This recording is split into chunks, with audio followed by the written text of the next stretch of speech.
This podcast is sponsored by Hudson the Puppy. Hudson, for all your sitting, fetching, spinning, paw-giving, midnight barking and bottom-sniffing needs.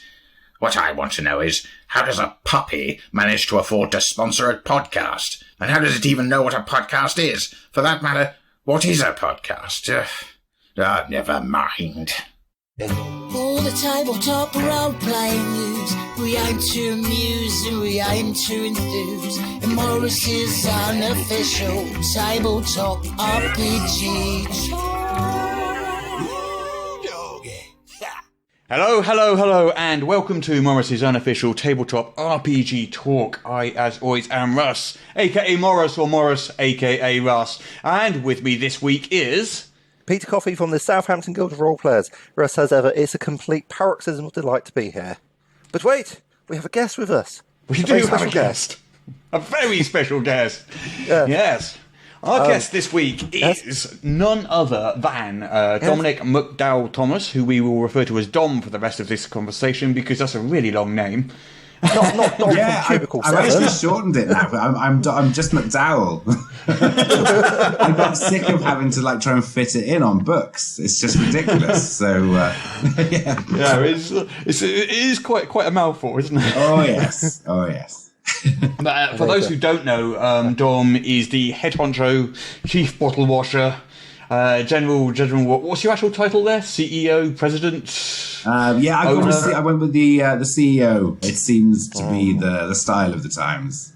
Fair enough. So CEO of Cubicle 7, who produced Doctor Who up until recently, The One Ring, Warhammer in various flavours, and a whole bunch of other stuff.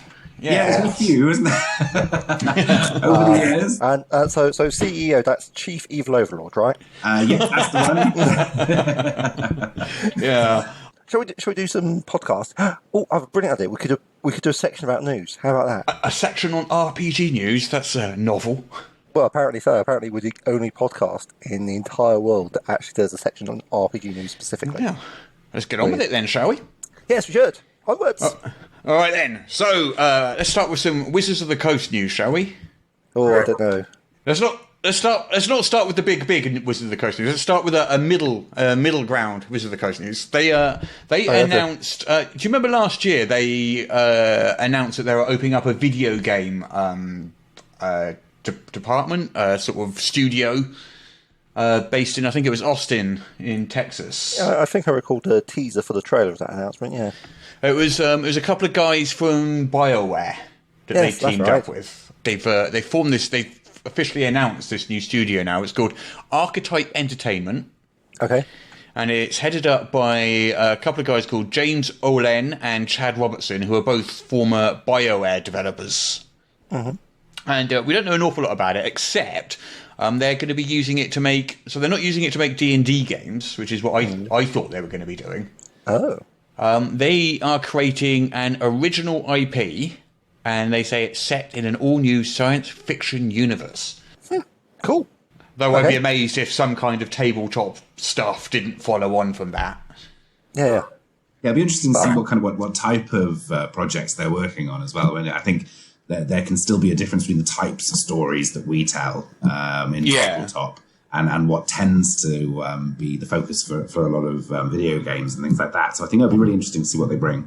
Well, you can sort of look at Olen's credits at BioWare. So he worked on Knights of the Old Republic. He worked on Dragon Age Origins, Mass Effect, and both Baldur's Gate games, and Neverwinter Nights. No, so a pretty good heritage there then. Yeah, so I think that gives a sort of idea of the sort of thing that we're probably likely to see. He's a man who likes using computer games to tell stories. I'm pretty confident with that, Yeah. I mean, we found out about this, I think it was like April last year we originally found out about this. So it's taken a year before they actually announced anything. So I suspect in the last year quite a lot has happened behind the scenes that we don't know about. There's probably, they're probably halfway through developing it or something. Maybe. Who knows? A lot of game design and kicking ideas around. Yeah. A lot of groundwork needs to go into a computer game. Should we stick on video games for the moment? Okay. So we mentioned the Pathfinder Wrath of the Righteous video game recently. Yes. Which was the sequel to the Kingmaker one. They have launched their big Kickstarter for it. Ooh. Exciting. They launched it this week. I think it was only about 2 or 3 days ago. It shot past 100k like within an hour or something. Really quick, as you'd expect, I suppose. And it's let's have a look. Yeah, it's £500,000 almost now. Yeah, approaching like $700,000 with over a month left to go. So it's Pathfinder 1 based. Yeah. Which surprised me a little bit because I don't know how much Pathfinder 1 stuff they still sell, but I'm definitely moved on to Pathfinder 2 now. But I don't know whether that's like a universal thing or not. So it's an isometric single player game. It uses Pathfinder 1, but also it's got an extra. They call it a strategic layer of gameplay where you can. You become a commander and you gather troops and you reinforce your stronghold and you control armies on a map of the region, which sounds quite fun. Yeah, that sounds cool. I don't know how that compares to something like, because I'm really into those Total War games, although I haven't played one in quite a while. That's kind of my where I'm at when it comes to sort of strategic level gaming. Yeah, it's hard to beat Total War, isn't it?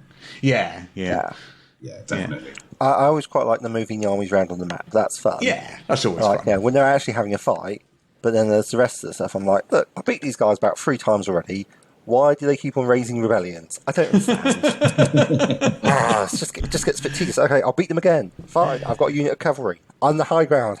Yeah. I think it must be you. Everyone keeps raising rebellions against you, Peter. It's yeah. You should let them have food and things. What?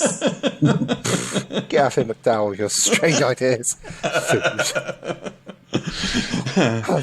Oh dear.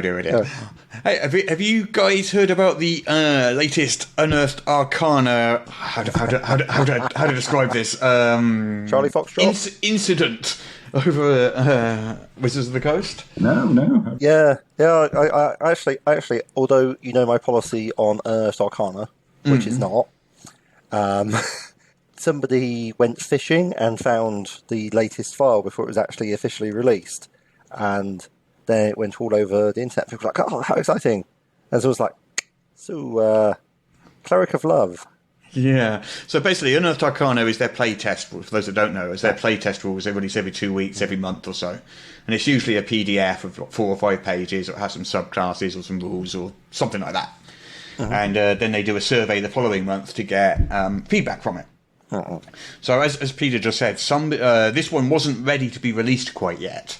But somebody on the internet somehow managed to guess the web address of where it was on Wizard's site. I think probably you can look at the URLs. Pretty easy. They've got quite similar URLs. So and then with the date on the end, haven't they? So you can kind of work out. So someone found it and posted the URL on, I'm going to guess, Twitter? Somewhere like that. And people started looking at this playtest thing, and one of the things in it was the cleric's love domain. And how did Emmy Allen describe that? Did you see that? Oh no, I've missed it. I'm sure it was not not kind. Well, it wasn't kind. I mean, I'm hesitant to repeat it, but they basically said. Wizards of the Coast have tried to create a love domain and seem to have accidentally created a roofie domain.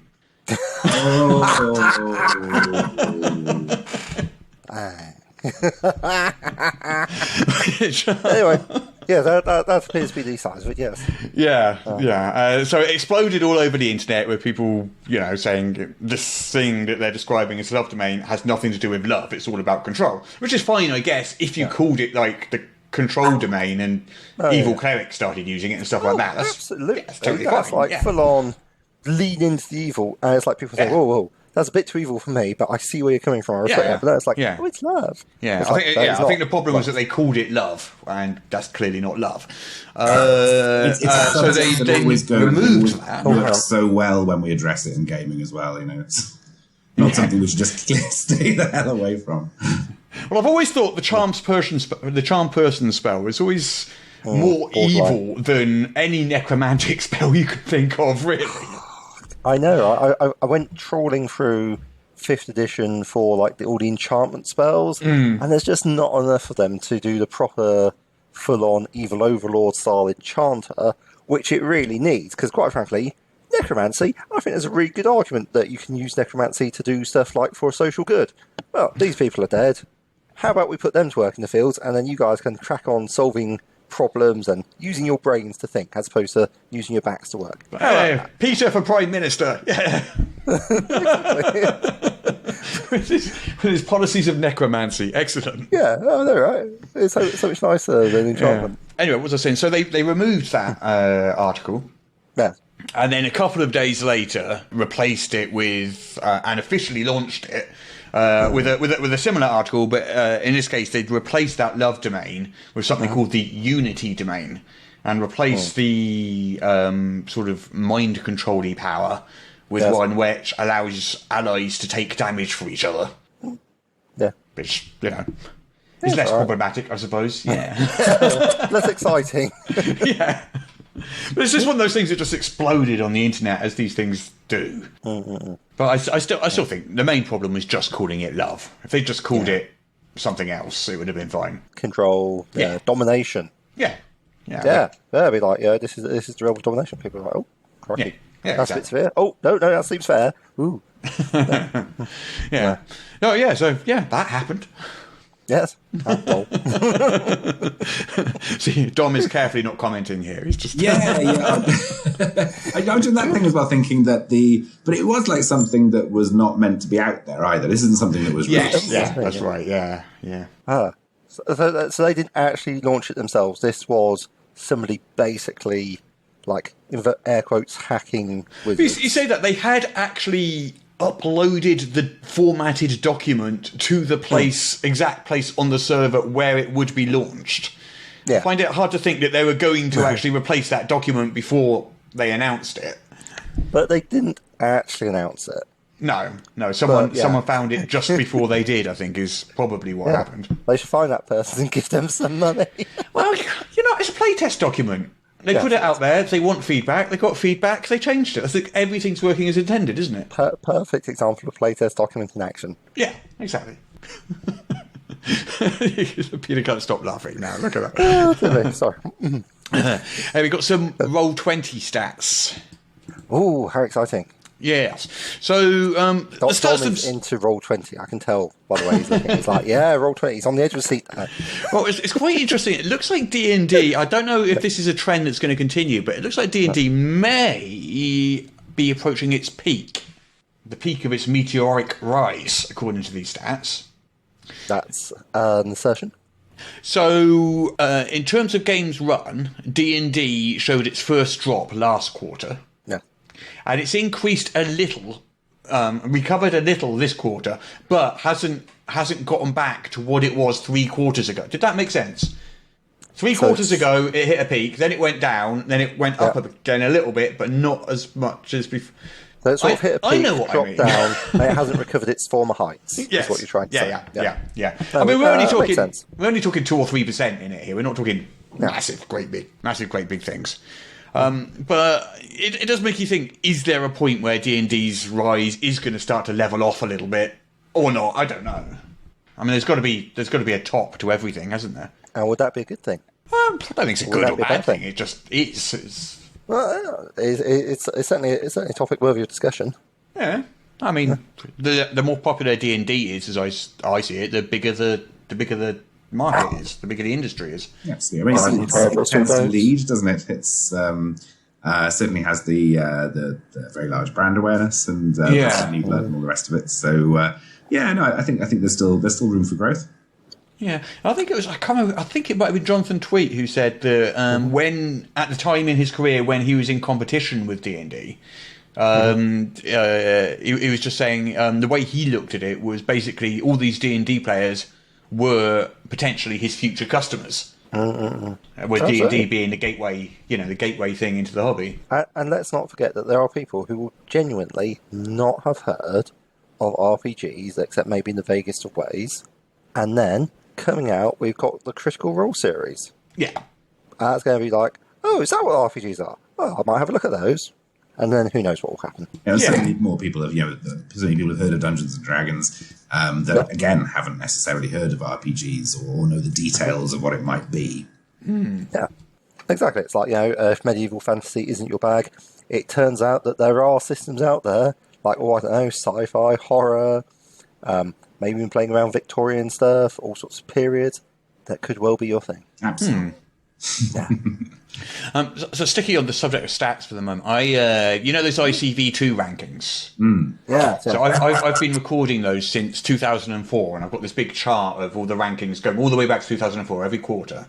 And I decided to whack them all into a spreadsheet this week, and then hit the chart button at the top of the spreadsheet to see what happened. What? And did you get a chart out? I got a lovely chart which basically shows all these different games going up and down. It's really quite a pretty little chart, actually. I'm quite impressed with it. You can see D&D running along the top, then it has its sort of dip down when 4th edition came out, and then it rises back up again to when 5th edition came out, and then you've got Pathfinder doing the exact opposite, rising when 4th edition came out, and then down again. So I whacked that chart up on my website. I know what it's called, website. And, but I also did something else. I decided to total up the number of times people had appeared in the chart. I did this. I allocated 5 points for a position 1, 4 points for position 2, down to 1 point for position 5, because it's always just the top 5. And then just added them together, going back to 2004, just to see, how dominant various games were in the chart. And the results were probably what you'd expect. So in total, D&D scored 211 points and was right at the top of the chart. Pathfinder second with 120. Yeah. And then we've got World of Darkness down with 62. And then, Dom, you'll be glad to know this, Warhammer 40k was next. Yep, no, it's got such a fond place in so many people's hearts, isn't it? Yeah. So that was there at 55, and Fantasy Roleplay was up in the top 5 or it's like about 1, 2, 3, 4, 5, 6 was 8 on there with 28 points. But it's quite interesting because you can just sort of see also, like there was GURPS back in 2004 was showing up on the chart for quite a while before that dropped off. And things like Star Wars have been pretty solid on it despite changing different publishers. Warhammer's done the same, hasn't it? It's changed. Yeah, absolutely. It's been various publishers that was over the different rule years. systems as well. So going back to 2004. Yeah.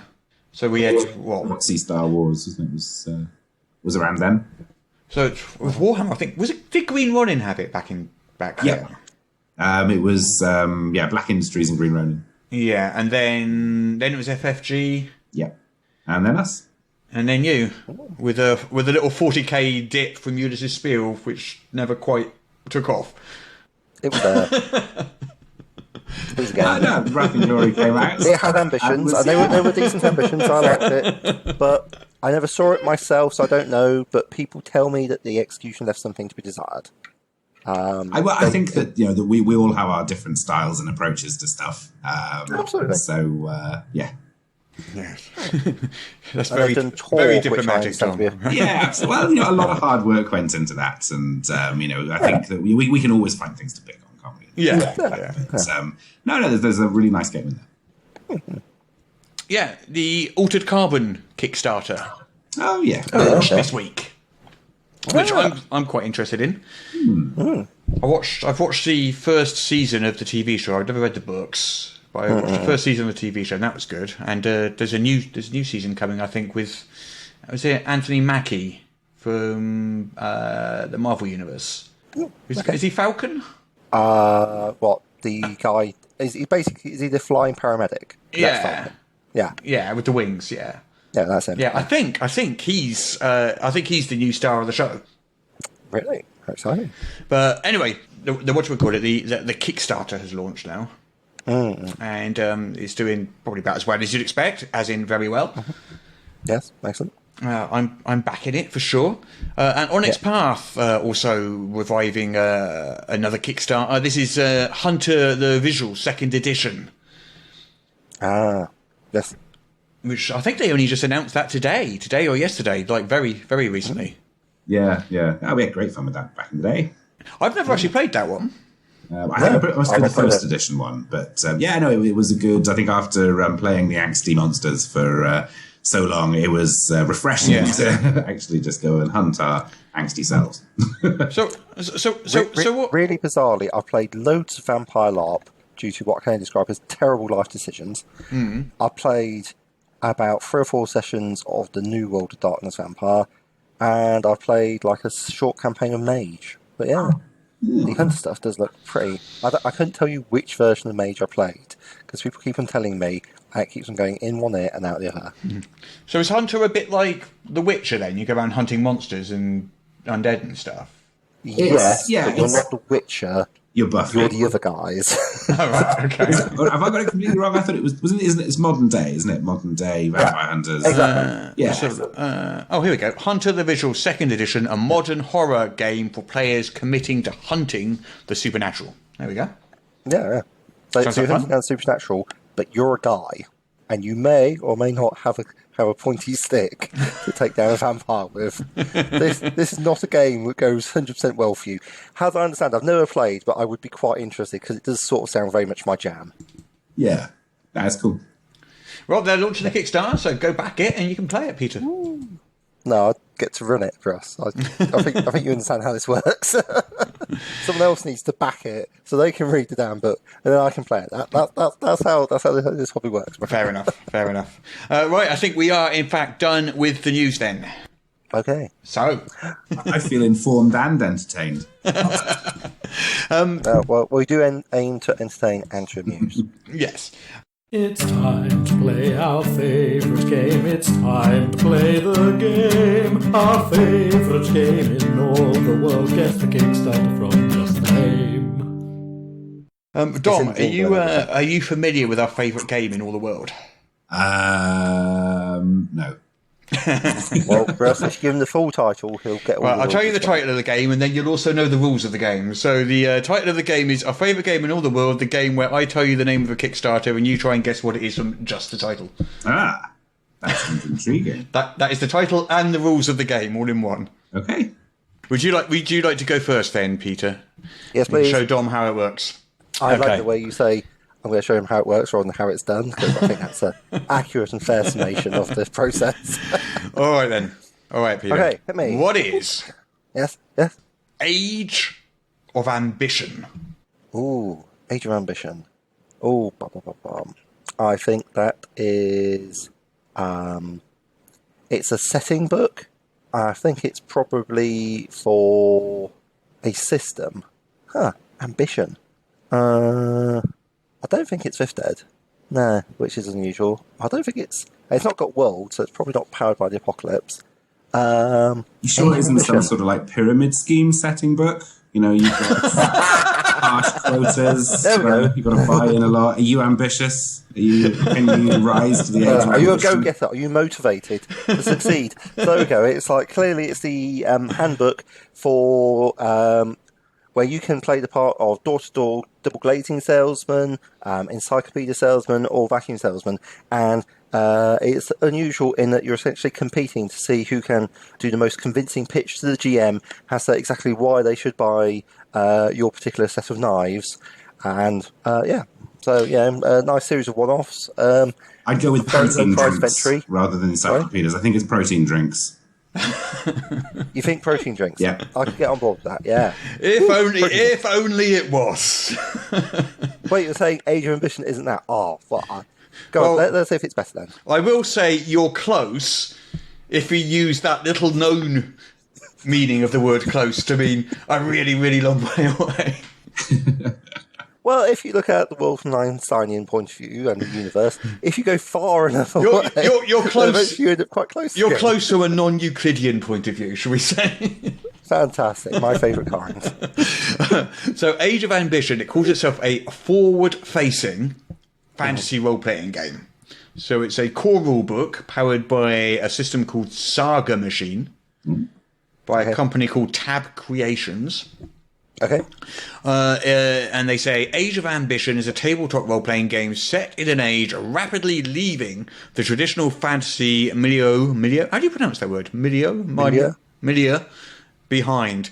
It's the game of forward-facing fantasy, where the heroes help guide the world into a brave new era of promise or peril. I see. So it's sort of like almost a Renaissance sort of thing, where you're going from the pseudo-dark ages / medieval period. I guess so, because their inspiration include Joe Abercrombie's First Law series, which is, is kind of that. Terry Pratchett's Discworld, which is a little different. Yeah. Scott Lynch's Gentleman Bastard series.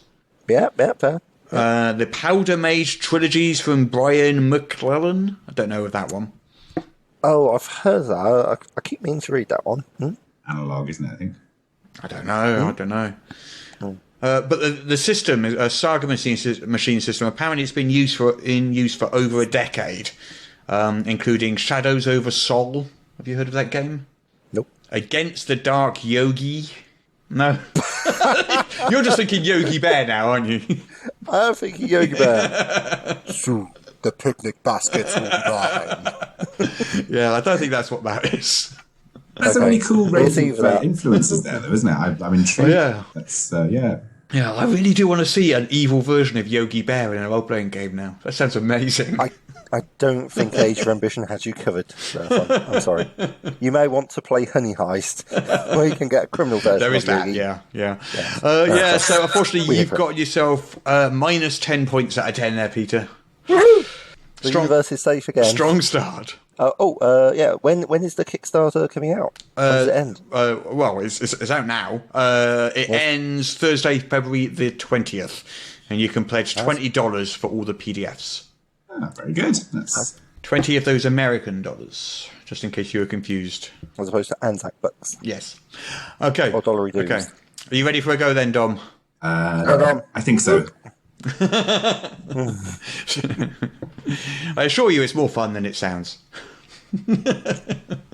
What is The Waking of Willoughby Hall? The Waking of Willoughby Hall. That's definitely going to be about sentient houses. I think it's probably a period drama. Willoughby Hall sounds kind of period, doesn't it? I think that's is it like very, very English name? Yeah. I'm getting sort of a North of England vibe. Do you know what I mean? Yeah, definitely. So I'd imagine it's about the awkward dating scene of 18th century sentient houses. That's my bet. Nice. So you've got the Brontes, got the Austins. Absolutely. Yeah. The problem with this game is the suggestions that people come up with, I always want it to be that rather than the actual thing it is. So unfortunately, it's not about that. But what it does have is a very angry goose, apparently. Oh, very angry goose. Everything's improved. So this is an OSR adventure. Okay. It's angry rather than horrid. It's set in a ruined manor, beset by a rampaging giant, roving bands of restless dead, and the aforementioned very angry goose. Very cool. Right. Is horrid goose now like a copyrighted term? Is what? Sorry. You know, horrid goose from the computer game. I don't know. Oh, what's that one? I can't remember the title of it now. It's the one where there's a lovely village and you are a horrid goose. I am not. And you just go around familiar with this, causing trouble. I'm too old now to remember this stuff with any accuracy. Yeah. Okay, you ready for another one, Peter? Damn straight. Hit me. So this is The Artifact. Oh, that's an amazing name.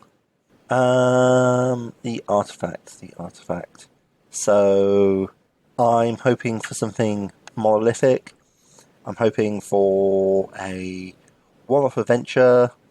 Let's have it be a sci-fi one where you just found something that's been created by artifice. That's why it's an artifact. But it's of an unknown origin. And this is just like an incredible mystery and you're trying to solve it. What if the unknown origin was Jackson Pollock? Sorry? What if the unknown origin was Jackson Pollock? Then it's kind of an arty fact then, isn't it? It's an arty fact, yeah. I'm specialising in dad jokes. Cue tumbleweed sound effects. And I keep interrupting you. I'm sorry. I should buzz before I do that, shouldn't I? Should I tell you what it actually is? So this is a solo RPG. It's been published in zine format, not Zine, as I'm often told, zine format. A 28-page zine, yes. Little clap for actually remembering how to pronounce zine. Yeah. Craft a unique magical item and play to find out how it changes as it passes through the hands of many different keepers. Oh. That sounds cool. Okay. Yeah. Interesting, I guess. Yeah. It's a solo play designed for one player, and it's kind of a classic dungeon crawl. You follow the lives of adventurers, and you're kind of wondering what those treasures were doing before the adventurers came along. Like, how many years have passed in silent darkness since they were last used, and all this sort of stuff. Yeah. Where was that ring that led for it to end up in that fish as you found it on the floor of your fishing boat? Yes, exactly. Yeah. Okay. When's that Kickstarter? So that ends on Sunday, February the 16th, and it's £10. Oh, I guess it's a UK based one. It's £10 for the PDF and a print copy of the zine, because it's only 28 pages, so I suppose it's quite cheap. Okay. Well, yeah. I mean, restricted, but it sounds interesting. I might actually take a punt on that one. So, right, last one then. Last one. And this one's for Dom. Can Dom pull it out of the bag? Right then. No. This one is called. I love the title of this one, actually. This is called Valor Knights: The Electrocube War. That is an amazing title. Oh, that is cool. I like that. So I think this is a spin-off from Terrorhawks, the 1980s Jerry Anderson. Yeah. So if you'll remember in that, you had the cubes and the spheres, didn't you? Yeah. The cubes were the good guys, and the spheres what was it called? the bad guys. The spheres were the good guys. Oh, was it? Was that the wrong way around? Yeah. Sergeant Major. Oh, sorry. Oh, and he actually had a moustache, didn't he? Yep. He did. He was a rolling metal ball with a moustache, like a little ice slick that opened up. Yeah. And he had Zero, who was spherical but lived on a space station, because that's how Jerry Anderson rolled. He's like, what about that one really annoying family member? Let's just send him to space. Yeah. And at the end of every episode, they had a little noughts and crosses game, didn't they? Yeah. They did. That's right, yeah. I remember that. Yeah. Which is a very civilized kind of conflict resolution model. You know, the rest of them, it was loads of explosions and stuff like that, but they could just settle it all with a bit of tic-tac-toe. Exactly. Yeah. I think that would make an awesome RPG mechanic, wouldn't it? Yeah. I love the way that example also only takes 3% of our audience with us. That's, everybody else has to Google and be very confused. By what Terrorhawks actually is. Yeah, that's fair. So there you go. I think that firmly loses me the match. Was Terrorhawks before or after Thunderbirds? After, yeah. Because Thunderbirds was way before my time even. Terrorhawks was good, but it was super weird. It was. I can't see anyone giving him money to make it unless it's like, this is the guy that made Thunderbirds. What could possibly go wrong? What's the name of the weird witch that lived on Mars? Zelda, yeah. Her whole family was kind of... I don't remember what her like weird son was called, but I remember Zelda because she had a very distinctive laugh. Yeah. They were a bit zombie. No, not zombie. They were a bit undead, though, weren't they? They were very undead. I don't know what was going on with them. They were very scary when I was a small child. Yeah. Somebody needs to make a Terrorhawks game right now. I insist. I'm pretty sure there's a D20 version out there. There probably is, yeah. It wouldn't surprise me. Yeah. So what this is not a Terrorhawks game. It's basically a Transformers-esque RPG. Yeah. It's Transformers. Sort of. It's not real it's Transformers. Totally Transformers. It's Transformers, but we can't afford the rights Transformers. Yes. It's a core rulebook. It's an OSR system using a hybrid combination of the Black Hack. Okay. And I don't know this one, but the Blackest of Deaths game system. Oh. I'm not familiar with that one. I've heard of the Black Death. I haven't... the Black Death. The Black Hack, yeah. I've heard of the Black Hack, but I've not heard of the Blackest of Deaths. Yeah.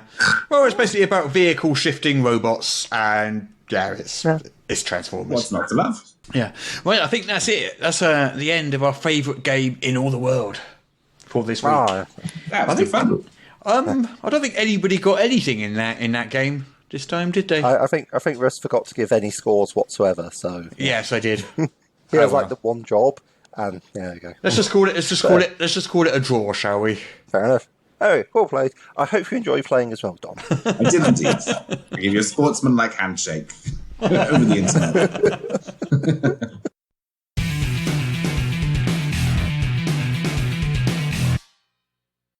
It's good to be playing something a little less murder hobo. When we play Space Trackers, we really get to explore the human condition. Yeah. Anyway, what's with this starship in orbit around the planet? Oh, it's a Graxis Battle Scout. Graxis. I hate those guys. Right. On quadratic torpedoes, lock in on their antimatter storage field, and fire! What? Why? I need the XP. Another 750 XP, and I level up. I really want that double-handed karate chop. But Space Trackers is all about exploration and diplomacy. It's a game in which we celebrate our differences. Yeah. Just like Curse of Strahd was a game of chilling gothic horror, until I pulled out my Holy Avenger and smoked the vampires until they exploded! Look, just this week, you've killed 3 Graxis Battle Scouts, 2 Romulan Warbirds, a Mon Calamari medical cruiser, a 6-mile-long mining ship, and Thunderbird 3. Yeah, it's been a great week, hasn't it? I'm nearly a 9th level starship captain now. But this game isn't about defeating enemies. Last week, you met a sentient robot, and instead of combining resources and knowledge for the greater good, you out-logicked it until it exploded. I know! How awesome was that? I was so glad I took that more logical than mathematics feat. Who needs Falcons? I wish you'd take this game seriously. It's a prism through which we can examine issues of today, not a hack-and-slash dungeon crawl. We use images of the far future to shine a light on the present day. I am taking it seriously. I've been working very hard to live up my character. It's not easier when you keep sending me back in time to meet philosophers. I had to be really creative to think of a reason to vaporise Plato. You weren't supposed to vaporise Plato. You were supposed to learn from him. He held one of the 9 essential truths of the universe. Whatevs. Truth, schmoof. I suppose you're going to tell me I wasn't supposed to kill Socrates, Aristotle and Pythagoras either. Look, what's going on with this Graxis Battle Scout? Well, you blow it out of the sky using your far superior firepower. Immediately, your comm system lights up and Admiral Blish appears on the screen, demanding to know what you're doing. I tell him it's another glorious victory for the unified Federal Republic of Planetary Bodies. By the way, you really need to come up with a catchier name. Admiral Blish is not happy. You have violated every directive, both prime and otherwise. He's going to have you court-martialed for war crimes. What level is he? What does that matter? Just trying to make inquiry, maybe figure out his XP value. What are you talking about? We set course for UFRPB headquarters at maximum warp! Shields up on the zero energy plasma gun. Oh, this is insane. Okay, the entire Republic Navy is waiting for you. This is a battle you can't possibly win. That's what you say. Look, if I'm going out, I'm taking Admiral Blosh, whatever his name is, with me. I target the command ship and accelerate to ramming speed. I'm going to use the holdo maneuver. But that's a 1 in a million shot. Nobody has ever done that before. I'm not just anybody. When I reached 7th level after killing the ambassadors from the Heavenly Sphere of Peace, I took the 1 in a trillion feat. It gives me a once-only ability to immediately succeed at a single 1 in a trillion task. Well, this is only 1 in a million. The feat doesn't apply. It would need to be used for something that's a 1 in a trillion chance. So you're saying I need to make it more difficult. Okay, what if we accelerate to ramming speed? In reverse. In reverse? Yes. How does that affect the odds? I suppose it makes it more difficult. Probably 1 in 10 million. Not difficult enough. Okay. I'm going to order the entire crew to blindfold themselves. I guess that makes it 1 in a billion. Getting there. Right, how do I make this more difficult? I know!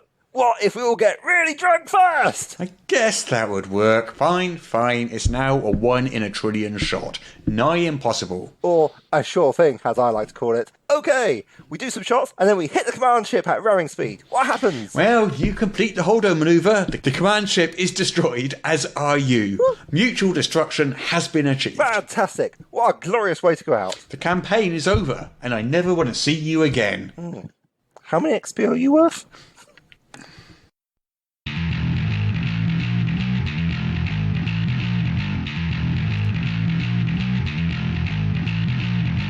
Alright, should we talk about Cubicle 7 then? Let's. Yes, let's Talk about Cubicle 7. So can we go back in time a little bit, Dom? Absolutely. Like some of the history of Cubicle 7, because I seem to remember Cubicle 7 coming about in, it was early 2000s, mid 2000s or so, wasn't it? Yeah. So we formed the company in December 2006. Yeah, somewhere around then. Yeah. It was so Angus Abramson and I formed the company. Initially, we were looking at we had Victoriana and Slay Industries. Yeah, you had Slay Industries, didn't you? Yeah, I remember that. And that was my first industry sort of work was on Slay Industries. I was editing the first edition of Hunter Sheets. Yeah. On Slay Industries. So I remember, putting together sort of like there were some plans and things around about that time, and thinking that maybe, just maybe, if everything went incredibly well and if we worked really hard, then maybe, just maybe, Angus and I would be able to go full time. Yeah, do this for a living. And you did, I believe. Yeah. I think didn't you were involved with Rebellion for a while, weren't you? Which that's right. Didn't you move into Rebellion's offices for a while or something? Yeah. So we were doing Victoriana and Slay. We had some other plans and ideas and things. But one of the things that we talked about was that we could accelerate the growth of the company by acquiring a license. A license gives you that kind of a couple of rungs up the ladder. In terms of people having heard of what you're doing and having an idea of what you're doing. So the first thing that we went for was Doctor Who, thinking this is going to be fantastic pitch practice. We were fairly kind of relaxed about it. Really, just we put together a pitch document, and it was an eclectic bunch. There was so Angus and I, Chris Birch, who went on to found Modifius, Fred Hicks of Evil Hat, of course. And Dave Chapman, who eventually, I'm giving the game away now, but eventually wrote the Doctor Who role-playing game for us, as well as working on lots of other things. So that was kind of like the pitch team. Fred was helping us out with graphic design and things like that. So obviously he was over in the States, so it was the four of us who were UK based that went into BBC Worldwide. Yeah. That must have been a weird experience, especially as your first sort of foray into licensing. Going to meet the BBC must have been was it quite intimidating? Was it like doing that? It should have been intimidating, and I think it would be more intimidating now. But we had no expectations of it going anywhere. We thought it'd be great experience, great practice at pitching, and getting a bit of an inside look at how the process worked. But we were so relaxed going into that first meeting. We were kind of like, we sort of tourists. It was just like, isn't it cool? We're in the BBC. So no, it was a really interesting experience, and I don't think that even during the meeting, we didn't really realise how well it was going. And realised that we'd been there for an hour and a half when we'd been in instead of the half-hour appointment that had been scheduled. And then we were invited back into a second meeting to talk about terms and things like that. So now the second meeting, we were absolutely crapping ourselves. It was a completely different kettle of fish. I don't know, the perception now of like, okay, we've got a chance at this, a real chance at this, and something to lose. So that was completely different, and definitely the nerves were in for that one. But it went fine, and I think that it's difficult when you're trying something new as well, because although we worked on game stuff and we'd made stuff, it had very much felt like hobby company. Rather than trying something that was another level up professionally, then I think we were definitely feeling it then. But I think it's one of those things where we should have had more confidence in ourselves. We'd all been successful in our areas of work, and we were a capable bunch. I think if I was in that situation, I would be crapping myself. Quite frankly, I don't know. There's definitely an added factor for something. We love what we do so much, and we love the settings that we work in, and we love the settings we don't work in too. It's the whole genre, isn't it? And what we do, we have a huge amount of fondness for it. Which, if it was just another licensing business where we want to make apparel, or what have you, then maybe it wouldn't be have quite that extra edge, but it really means something to us. So yeah, because it's a creative. There's a creative side to it, which if you're making a lunchbox, you're not, or a T-shirt or something. There isn't really that creative side to it, is there? I think it's different. It's you can be, as a product designer, you can still be pushing those boundaries and be passionate about that. But we have such a relationship with the settings and the games that often we go back decades with. Just it certainly adds something to how much we want to do the things that we put ourselves forward to do.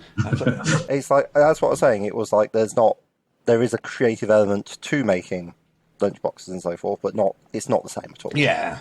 I think it's that relationship. It's one of the things that especially in the early days, I think a lot of people were asking the question, are you sure you want to make your hobby your job? Yeah. Are you going to lose the relaxation or lose the escape that sort of that sort of activity provides? And I think from time to time it probably I think that there's been there has been an element of just wanting to do something else. Yeah, but to be honest, not a huge amount. I think the I think a job like this is definitely passion driven, isn't it? It's I think you got to think you're very, very lucky to be doing the thing that or one of the things that you love most of all in the world as a job, which is something that most people I don't think can say. No, well, I think it's certainly a privileged position, and I mean a lot of it is running a small business like any other. There's all of the admin and spreadsheets and emails and spreadsheets and oh my god, it's 6 months since I last actually wrote anything and that sort of thing. Yes, yeah, definitely. I have to keep every so often. It's like, no, I need to do this bit. Yeah, it's interesting. I mean, it's been really interesting, I think, over the last 18 months as well. We've seen such growth. Yeah, I think as well as the establishment of the studio here. Yeah. And you're seeing that all come together and grow. Because you've had a big move as well. Yeah, you moved from... Sorry, what you were saying. Sorry, you moved from London to Ireland. Swindon, I was in. I was in London. Swindon. I was in London for about 10 years. Yeah. Then actually, we should pop back in time a little bit, and then with the investment that we had from Rebellion to get Cubicle 7 off the ground, moved up to Swindon. Then the year before last, 2018. Time goes so fast now. Relocated out to Drogheda in Ireland, and then as part of that, setting up the studio here. Yeah, so it's been a couple of big moves. So what prompted the move to Ireland? A number of things, really. I think that so my wife's family are over here, so being a bit closer for family there. But I think it was, we were at the right sort of stage of life as well, and it was the right time to make a move. Yeah, fair enough. Yeah. So after Doctor Who, then, so I assume you still got you still have to go in and have meetings with them. And did you get to see like scripts in advance, or do they tell you any of the plot lines before they hit the TV? Sometimes, it depended on how much secrecy there was going on at the time. Yeah. I think that there was Dave Chapman and I spent a fantastic day in the Media Village at White City in the lead up to the to Matt Smith starting. So Doctor.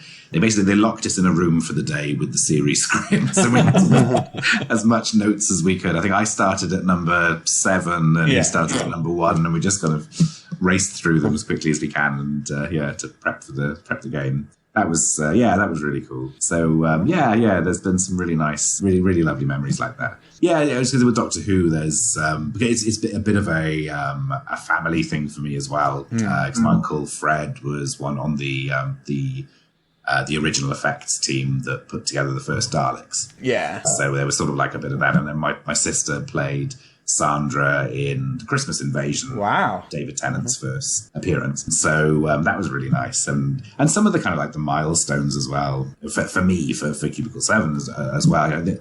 finding our Doctor Who card game in the Barnes & Noble on Fifth Avenue in New York. Really cool. In the New York. That is cool.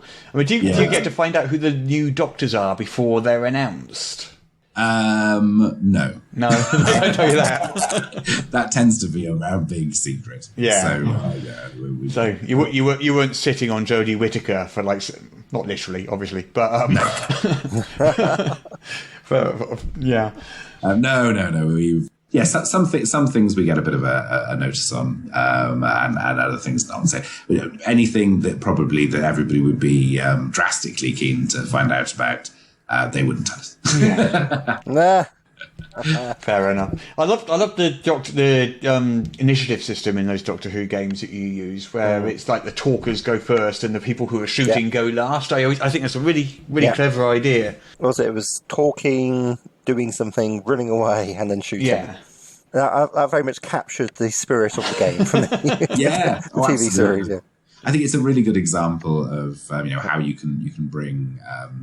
The themes of a game into the mechanics. Yeah.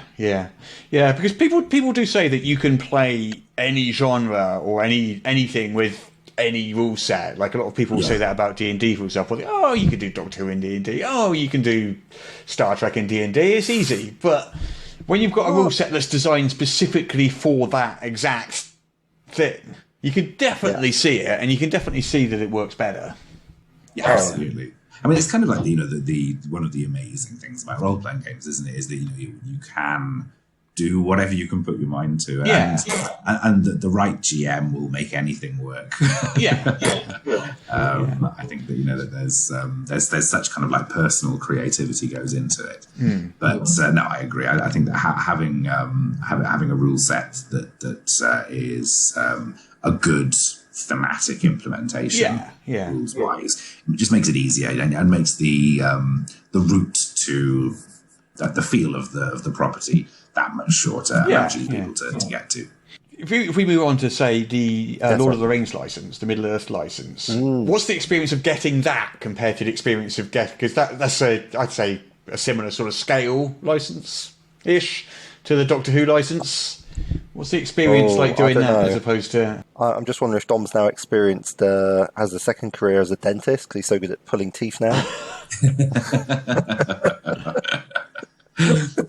Yeah, absolutely. I mean, it's. Lord of the Rings is something that I've loved since I was a kid. Yeah. So working on that has been fantastic. But was that sort of like the same sort of thing, a meeting and a pitch and like you did with Doctor Who? No. I think because it went through an intermediary, it was actually much easier. Oh, right. Oh, okay. Because there's two such big properties, and and especially Lord of the Rings is very much a sort of default fantasy kind of. It's the big granddaddy of sort of fantasy settings, I guess, in a way. Yeah. I was just wondering how seminal work. Yeah, I was just wondering how it felt at the time, just sort of getting that license, and I'm starting to work on something so I don't know, inspirational and so amazing. Yeah. I mean, elves are generic due to Tolkien. Yeah. And that is actually it's not just one set of elves. There's loads of elves, and they're generic. And it's like, how is that even a thing? Yeah. Sorry. No, absolutely. Yeah, it's as I said, I'd loved it since I was a kid. So it was fantastic. It was definitely one of the things that was on the list of things I would like to work on. Yeah, so. No, me too. Yeah, I mean, you're doing a Humble Bundle at the moment, aren't you? Ooh. Yes, yeah. There's on Adventures in Middle Earth. Yes. So that's a great opportunity to get those. And Adventures in Middle Earth, I mean, we talk about sort of career highlights and things like that, but it was being the guy to bring Lord of the Rings and 5e together was definitely. I always thought that was such a no-brainer as well. I was like, all the time I was a teenager and all this sort of stuff, and going through the years, I was just like, and long before I was even tangentially involved in the industry, I don't understand why there isn't a Middle Earth setting for D&D. I never understood why that had never happened. I mean, I realise there's probably licensing issues and things like that, but I think so. My understanding, which was just rumour, is that the Tolkien estate was not super keen. So, but maybe times come out and they're like, oh, okay, we know what D&D is. It's not to do with Satanism. Yeah, I think that there's a realization. I mean, not that it would go that far, I suppose, but there's a realization that it's a rule set, and with the open game license, it takes out some of the potential conflicts that people could see, perhaps in the past. I don't know, but at the time was right. So it was. I played Adventures in Middle Earth. Loved it. Absolutely loved it. Oh, thank you. So between that and the One Ring, just out of curiosity, was there a marked difference in the popularity of the two because one was D&D and one wasn't, or were they pretty similar? Oh, absolutely. Yeah, we love the One Ring, and it's been fantastically well received. The one thing that we were hearing was, but I can never get my group to play anything other. Yeah, we all hear that one. Yeah. So when the OGL came about, I just thought, got to go for it. Yeah.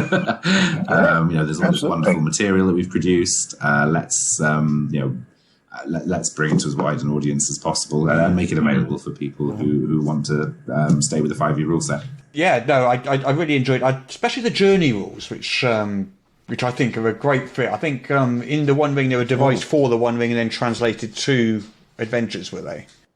They were quite different, or a different implementation. I mean, yeah, definitely the same sort of source of inspiration. Yeah, I think I wanted to simplify what we'd had in the One Ring and just make it as quick as possible. Yeah. So sort of moving on to Warhammer. Yes. So this is yet a third license, I guess. One of your many collection of licenses. So this is with Games Workshop. How do you end up with that one? Like Warhammer Fantasy Roleplay? So we were at it was at Essen, actually the Essen the game fair. Yeah. We were talking to Games Workshop, and they asked if we'd like to look into licensing Warhammer Fantasy Roleplay. So they came to you rather than the other way around? Yes. Oh, wow. Which was, again, talk about career highlights. Yeah. So, and it went from there. Absolutely fantastic. And then when we were talking about Warhammer Fantasy Roleplay, then Age of Sigmar came up as well. Yeah. And I loved everything that I'd seen from Age of Sigmar. It's just such an imaginative setting. There's just so much fantastic stuff, and with each new release from Games Workshop, it just keeps getting better and better. I think when you've got the Caradron with the dwarven airships, the engineering, wonderful things that they got with that, and then the Ideneth with having a elven shark rider. You can't go wrong, can you? Yeah. An elven shark rider. To go with that. Because I was familiar with Warhammer Fantasy Roleplay and I'm familiar with 40k. I wasn't so familiar with Age of Sigmar. How does that relate to Fantasy Roleplay? So the setting for Age of Sigmar was where you get to after the end of the old world. Yeah. So there was the end times event, which brought the Warhammer Fantasy Roleplay world to its climactic end. Yeah. Right. And the Age of Sigmar came from that. So you've got Sigmar, the principal god of the Empire in the old world, is it all kind of like starts with his his transition. Yeah. So he kind of like came to clinging to what was left of the old world, and it kind of went from there, and the Mortal Realms have sprung from. So does that use a different system to Fantasy Roleplay? It has its own, yes. So what was the thinking behind using a different system rather than just advancing the setting on and using the same system? So I wanted something that was going to be a lot more heroic in scale, a bit more epic in scale, and it's a bit of a gut feel thing, but I think that dice pools do that very well. I think having a fistful of dice to roll feels right for that level of game. I think that with Wafrup, it's a bit more grim, more perilous, a bit more gritty. Yeah, absolutely. I mean, and the game has a long-standing association with the D100 system, and I mean, certainly in my head, it was an important. I don't know. Yeah, it just works. Yeah, it's just sort of going back to what we were saying earlier about matching the system to the genre and how different systems kind of emulate different genres and encourage different styles of play as well. I think. Oh, very much so. Yeah. Yeah. Yep. Absolutely. I think we're going to have your Age of Sigmar line developer on the podcast in a few weeks, actually. And we're going to properly delve into that. I'm going to have to bone up on it properly before I do that, because the Sigmar side of it is new to me, but I am familiar with fantasy roleplay and... it's just fantastic. I think my first ever role-playing game was Warhammer Fantasy Roleplay First Edition. Yeah, I remember that one. Yeah, and I didn't, we didn't have any, I hadn't found the gaming groups in my area at the time, so that was reading the rule book. And Warhammer Fantasy Roleplay has been really, really, I think, impactful on my own game design, especially the career system and stuff like that. That and Traveller, I think, were both very, very influential on me. Yeah. Both games I played when I was a teenager. Yeah. I never played Traveller, but it was the similar thing in things like Dark Conspiracy, wasn't it? And I'm trying to remember now. Yeah, it's going back a bit. Did Twilight 2000 have a similar kind of life path thing? I'm not sure. I mean, the Traveller definitely did. I mean, Traveller's the big example of it, isn't it? And then they changed it so you couldn't die in character. Yeah, damn it. I've been trying. So one of the other things that you've done that I loved was your Rocket Age stuff. Yeah, we did a load of... we've done quite a few things over the years. Yeah. Where to start? Yeah, so Victoriana obviously was there at the beginning. Victoriana will always be lovely. That was the first Annie award that we won. Yeah. I remember, we were outside and I was a bundle of nerves. Really? Yeah, and in retrospect, you were telling me not to worry. And in retrospect, I thought he was telling me. I would never do that. No, I know. It's funny. That's one of my earlier Gen Con memories. Yeah. But that was a really lovely moment as well, because it was Andrew Peregrine, obviously, who's been working with you recently, was the line developer for Victoriana at the time. So it was, obviously a very big moment for us winning our first award. Yeah. And then also as a huge Dragonlance fan, it was amazing that it was presented by Margaret Weiss as well. That was really I think I was lucky not to cry. I seem to remember at the Ennies, there was... Once you landed on the scene, you started, winning so many awards over the years. It was, every single year there's Cubicle 7 up there again, every year without fail. You started doing really, really, really well. It was it's always I get embarrassed easily enough that it's always hard to talk about that kind of stuff. But it's been lovely. It's been absolutely it's been very gratifying. It's been really nice. It's always amazing when we're reminded of the fact that people appreciate what we do, and having a lot of fun with.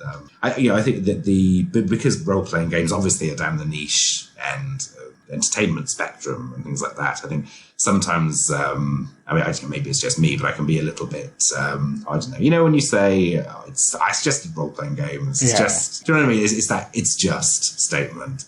And it was funny, it was coming across the Stan Lee quote, which kind of turned that around for me, where I can't remember when he said it or when it's recorded, but he'd said that he was always kind of apologetic when he was around people. Really? He'd say, in the early days, I just make comic book characters. Yeah. And then, he realised after... Comic books actually are a form of literature, aren't they? Yeah. I'm just meeting people, over the years who'd, say, just let him know how much they appreciated, how much his work had meant to them, how much, the comics had helped people through a difficult spot, or had been a really critical part of their lives, helping them through very difficult situations. That absolutely kind of got rid of it for him. That allowed him to get over that, and it was sort of like, actually, this is pretty. Entertainment is important. Of course, it's important. Yeah. Yeah. So, sorry, that was a bit of a tangent, wasn't it? No, it's all right. It's all right. That's me reminding myself of that. So when they're just talking about Stan Lee and stuff, just look at what's happened to Marvel now. It's the biggest, well, it's the biggest entertainment IP in the world now, isn't it? Yeah. Massively so. Yes. And, I think that's just a testament to the fact that the comics, whatever he may have thought of them at the time when he was making them, they were, important to people, and those people got older and they made films out of them. Yep. Yeah. Yeah, definitely. I think that's an important point for us all to, I think if we could all keep in mind with social media and things like that, that we all love different things, and different things can mean different things to different people. Yeah. And, it can do a whole range of where you are in your life, or it doesn't have to be something that's profound to you for it to be important to somebody else. Yeah. So let's all be nicer to each other. But it's nice to see that role-playing games are just becoming more mainstream anyway now. So they're not, when someone says, when you say it's just a role-playing game, maybe 10 years ago, maybe that might have been true. But these days, now people kind of more understand what a role-playing is. It's not just a role-playing game. It's a mainstream entertainment form now. Absolutely, yeah. I think that that'll come down a lot to when you were a teenager. Yeah. Where gaming was at that point. So I suppose it was the late 80s, early 90s was kind of when I was getting into it, and it certainly did have a bit more of that stigma. So I think it's a little bit like that Marvel thing where teenagers in the 70s and 80s who were playing, D&D in their bedrooms or at school lunchtimes or whatever, are now movie executives and are now, important business people, and they're people. So the people playing D&D aren't just kids in basements now. They're chat show hosts and actors and all sorts of people, and people can visibly see them doing that. Yeah. No, absolutely. That's a huge part of it. I mean, that's one of the things that really, or relates to one of the things that takes me by surprise every now and again is, just how young role-playing still is. In the grand scheme of things, has not been going that long. I think it probably takes a few generations before, like you say, before people who played it in their youth are in positions of influence. And so there's 45 years? Is that right? 1974. Would you count it from the beginning, though, or from sort of like the 80s boom? Yeah. 45, 46 years. Yeah. But probably hit it bigger in the 80s. So really, it's got about 20 years behind comic books. Well, comic books were around in the 20s, though, weren't they? Yeah, all right. So 50 years. So probably not going to see the like a D&D movie make it really big in the box office. I might do. There's one in development. Why not? Yeah. Was there anything else you wanted to touch on, Dom? I suppose Wrath and Glory. Yeah, of course, yeah. The 40k RPG, Warhammer 40,000, the intellectual property of Games Workshop.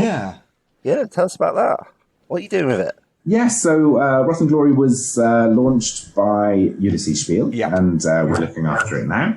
And we have been working on putting it into our house style and doing a few tweaks. And it's not far off now. So I'm very excited. It's a really accessible, fun Warhammer 40k roleplay experience. Ooh. In some ways, it's the story of a system that's been cut off from the rest of the Imperium. So you've got a it's an unusual situation where you've got the all of the usual features of the Imperium that we come to know and dread, but it's cut off from the rest of it. What happens in those sort of situations? What happens in that kind of setup when it's isolated from the central? Lost sight of the glorious beacon of the Astronomicon. Indeed. And no navigable warp channels can be found to get there. Absolutely. So, there seems to be quite a lot of very cutesy Warhammer 40k stuff released for children, which I'm okay with. It seems nice, but how would you say? Yes, it's very much grimdark dystopia. In the grimdark of the 40th millennium, there is only grimness and darkness. So, how are you going for a lighter tone, or is that something different from what you're planning? And that's different from what we're planning. Yeah, we're more down the gribbly end.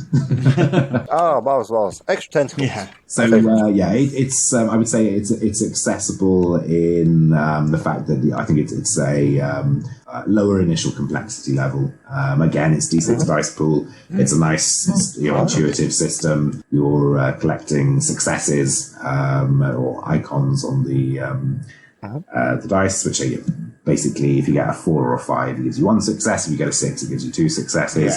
And then comparing that to various sort of numbers of successes you need to do certain things. So, no, it's great.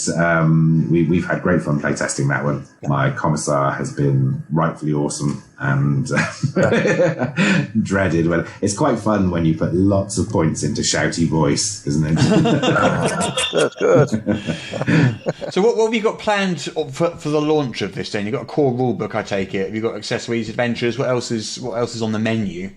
Yeah, so we have after the core book, there's or shortly afterwards there's adventures. Yep. An in-depth exploration of the Gilead system. Mm-hmm. So we're looking at each of the worlds that makes that system in lots of detail and giving loads of adventure material. I think that what I always try to do is get as many adventure hooks into setting material as possible. Yeah. So, I think, that while we can all pick out stuff that we like, I think it's always a really good, personally, I really appreciate having some worked up ideas that you can then run with. It's a nice kind of halfway point between completely pre-generated adventures and being left to fend for yourself from the setting material as it is. So we make sure we've got loads of really interesting points that can be that are just you'll be dying to work up into full adventures. Oh, fantastic! Yeah. So how much of a change is there from the version released by Ulysses Bill sort of last year? There's some to some of the implementation of some things. So that's really vague, isn't it?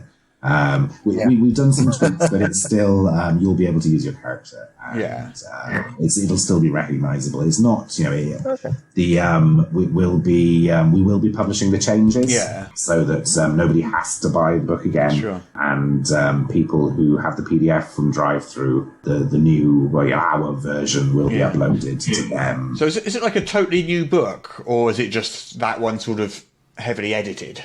I would say, we're putting on our own kind of graphic design treatment, and we've commissioned some new art. It's a representation. We wanted to streamline some things like character generation, and we listened to some feedback, and Ulysses passed on the feedback that they had. And Ross Watson, who worked on the Ulysses, or works for Ulysses, and worked on the line, been working with us as well. So we got that continuity of support, and Ross has been great to work with on making those tweaks. Yeah. No, I cannot wait. Right, well, thank you so much, Dom. Thank you all. Okay, so thank you everybody for listening. It has been a blast as always, and thank you so much to Dom for coming along. That is going to be a goodbye from me, Russ. It's goodbye from me, Peter Coffey from the Southampton Guild of Roleplayers. I very much appreciated the in-depth exploration of British nerd and geek culture, which we've just gone on some massive expedition on. That's been completely fantastic. And goodbye from me, Dominic McDowall from Cubicle 7 Entertainment.